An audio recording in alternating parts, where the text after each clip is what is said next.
DNA मित्रों, अब हम आतंकी डॉक्टर उमर उन नबी की सुसाइड स्पीच का डीएनए टेस्ट करेंगे ताकि आप समझ सकें एक पढ़ा लिखा आदमी, एक एमबीबीएस डॉक्टर किस हद तक ब्रेन वॉश था, ताकि आप जान सकें कि उसके दिमाग में किस तरह कट्टरपंथ का विस्फोटक भरा गया था।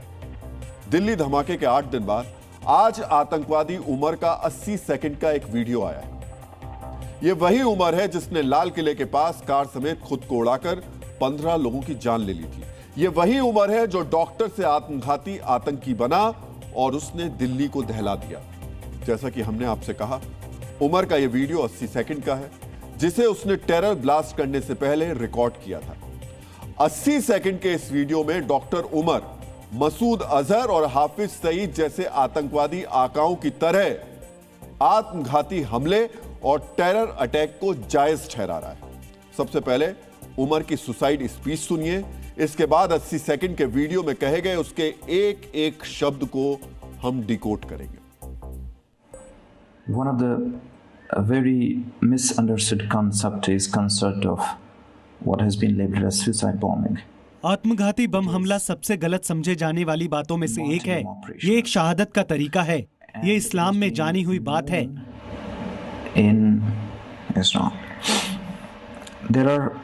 लेकिन इसमें कई विरोधाभास हैं। इसके खिलाफ कई तर्क दिए गए हैं।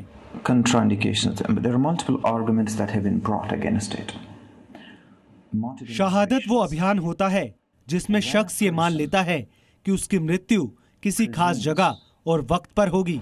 That he is going for sure die at a particular place at a particular time. कोई भी ये सटीक भविष्यवाणी नहीं कर सकता कि उसकी मृत्यु कब और कहां होगी, और ये तभी होगा जब ये नियति में लिखा होगा। He is going to die in a particular situation. It's not. We don't have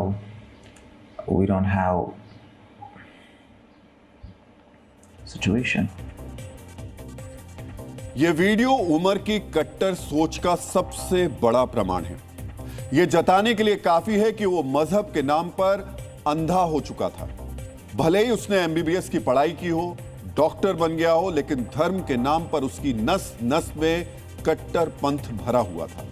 इस वीडियो में आतंकवादी उमर सुसाइड बॉम्बिंग के पक्ष में दलील देने की कोशिश कर रहा है। उमर कह रहा था कि जिसे आमतौर पर आत्मघाती हमला कहा जाता है उसे इस्लाम में शहादत अभियान के रूप में समझा जाना चाहिए। वो कहता है कि सुसाइड बॉम्बिंग को ठीक से समझा नहीं गया है, यानी आतंकी हमला करना उसे शहादत अभियान लगता है, बेकसूरों की जान लेना उसे शहादत अभियान लगता है। सोचिए किस हद तक इनका ब्रेन वॉश किया गया, किस हद तक इसके दिमाग में कट्टरपंथ का विस्फोटक भरा गया कि वो सुसाइड अटैक और शहादत में फर्क करना ही भूल गया। बताया जा रहा है यह वीडियो लाल किला धमाके से कुछ समय पहले का है। उमर के आतंकी मॉड्यूल के साथी जसीर बिलाल उर्फ दानिश से पूछताछ के दौरान यह वीडियो बरामद हुआ। वही जसीर बिलाल जिस पर दिल्ली में ड्रोन हमले की साजिश रचने का आरोप है। आत्मघाती हमले को सही ठहराने वाले वीडियो में उमर एक कमरे में अकेला बैठा दिखाई दे रहा है। उसके पीछे काले रंग का कोई कपड़ा टंगा हुआ है, पीछे एक अलमारी भी है।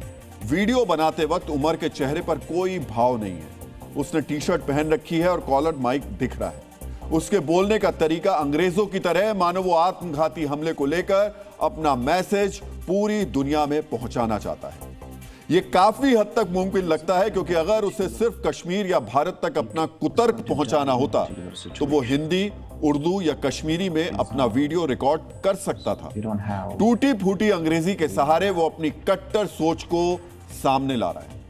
डीएनए मित्रों, उमर के दिमाग में जो कट्टरता भरी हुई है वो बहुत ही खतरनाक है, क्योंकि उमर कोई अनपढ़ आतंकवादी नहीं था। वो एक डॉक्टर था, मेडिकल यूनिवर्सिटी में सैकड़ों छात्रों को पढ़ा चुका था। इलाज और पढ़ाई के दौरान हजारों लोग उसके संपर्क में आए होंगे, लेकिन इसके बावजूद वो बेकसूर लोगों की जान लेने को सही ठहरा रहा है। उसके मुताबिक मरना और मारना गलत नहीं है।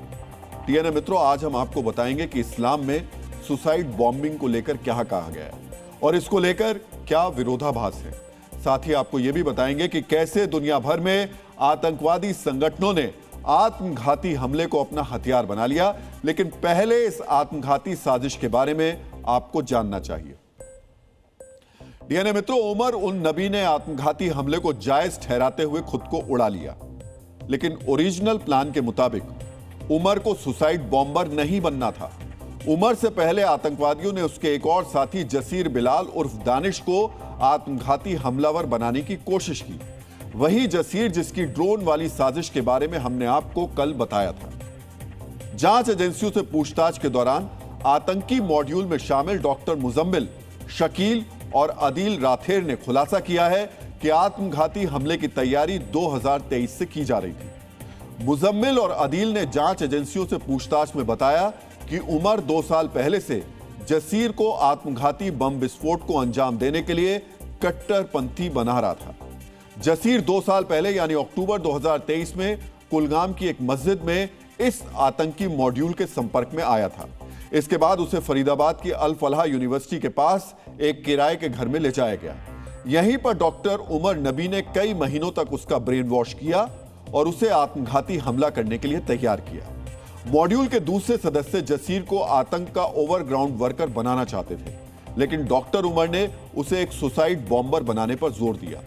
कुछ महीने पहले यानी अप्रैल 2025 में जसीर को आत्मघाती हमला करने के लिए कहा गया, लेकिन जसीर ने यह कहते हुए इनकार कर दिया कि आत्महत्या इस्लाम में पाप है और इस्लाम इसकी इजाजत नहीं देता है। जसीर के इस इनकार से उमर के प्लान को झटका लगा, लेकिन इसके बाद भी वो अपने मिशन से पीछे हटने के लिए तैयार नहीं हुआ। उमर के ऊपर कट्टरपंथ इस कदर हावी था कि जसीर के पीछे हटने के बाद उसने खुद आत्मघाती हमला करने की साजिश रची। यानी आत्मघाती हमले को लेकर आतंकवादियों के बीच भी 2 अलग अलग तरीके की विचारधाराएं हैं। डॉक्टर उमर ने अपने वीडियो में जिसे सही बताया, जसीर ने उसे इस्लाम के खिलाफ बताया था।